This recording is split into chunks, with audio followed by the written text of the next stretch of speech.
This famous scene summarises and simplifies exactly this.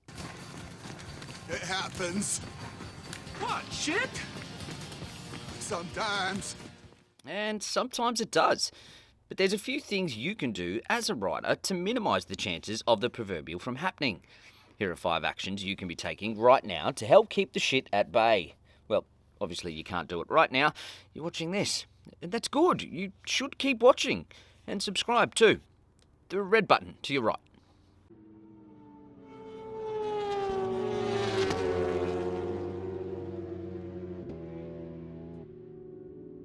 Numero uno, going too big, too quick. Now, this one can be broken down into 2 different sections, and I'll try to keep this as simple as I can without waffling on like a Sunday breakfast at the pancake parlour. Depending on where you live in the world depends on what size bike you can buy as your first bike. Down here in Oz, we've got a little thing called lambs. Now, there is a cheap shot at our Kiwi neighbours, but I'll move right along. A LAMS or learner approved motorcycle scheme motorcycle means you can only ride a bike that meets the power to weight ratio approved, making the biggest bike that you can ride for the first 3 years legally a 650cc, like the Z650. Other parts of the world, you can pull up on a 1000cc R1 straight out of your license test, jump on and off you go. And I admit there's a real attraction that controls your mind in the sound of a litre bike makes. Something a 300cc parallel twin just simply can't imitate. However, having that much power with limited experience is almost certainly going to end up in serious injury or worse. The second part to this is going too quick. Too quick. And that sounds stupid, I know, but confidence can quickly turn to collision if you're new on 2 wheels and you've got the feeling of, I've got this, and it takes control and you start hitting corners too quick. Too quick. Be sure you change out your OEM tyres for some quality rubber, slowing down and progressing with practice, and being okay with arriving a minute or 2 later than more experienced riders in your group. These are some simple ways to avoid any other fate than arriving safely, and it's far better than a ride in the back of an ambulance. Slow down, enjoy the ride, and just remember, there's no medals waiting for you at the end of any ride. Number 2 is failing to prepare is preparing to fail. This is something almost every rider is guilty of, me included, and that's making sure that your bike is 100% Mickey Mouse ready to go. Going through the vital pre-checks before you ride can literally save your life. Compare it to a pilot in a commercial aircraft. The bloke doesn't just jump in and hope for the best. You should be taking some of the same precautions every time you ride.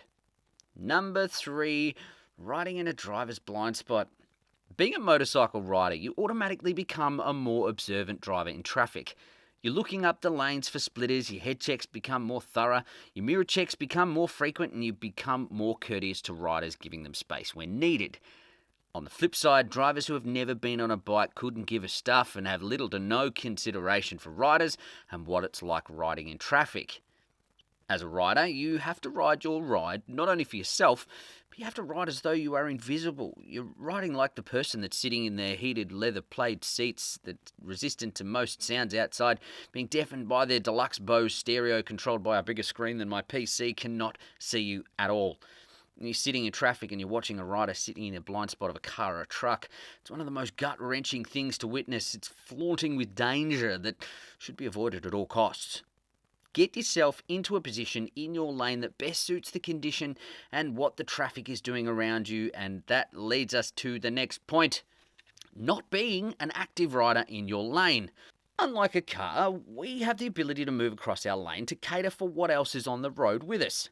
Cruising in traffic, we should be swapping between the left and right wheel track to keep ourselves visible, a moving object catching the eyes of drivers around us. Conversely, you should never sit in the wheel track closest to the car in the adjacent lane. It doesn't give you anywhere near enough time to react if they suddenly swerve to miss an object on the road or simply change lanes like in the previous point. And lastly, this one I'm not a fan of, but using your engine brakes in heavy traffic. The sound of gearing down using your engine brake is a sound and a feeling that is enjoyed on every ride, but doing this in heavy traffic is never a good idea.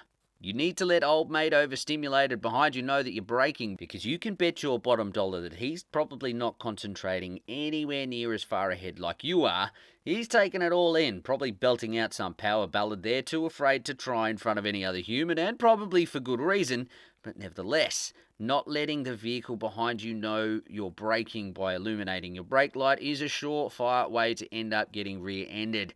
That can lead to life-changing injuries. Tapping your brake to pull them from their very best John Bon Jovi impression is a simple yet effective way of staying safe on the road. When every human is involved in anything in life, there is always a risk of human error becoming a very real thing. These 5 mistakes are only 5 of a very long list of mistakes that could potentially happen and can be very easily eliminated, making the chances of them happening much, much smaller. So don't forget, stay active, stay observant, and stay safe on your ride. And look at you. Yeah, you. You actually stuck around to watch the whole video. So for that, I say thanks. Now, if you're one of the lucky ones who did, you know what you should do if you haven't already, don't you? Hit the subscribe button and the like one right near it too. Until the next one, we'll see you then.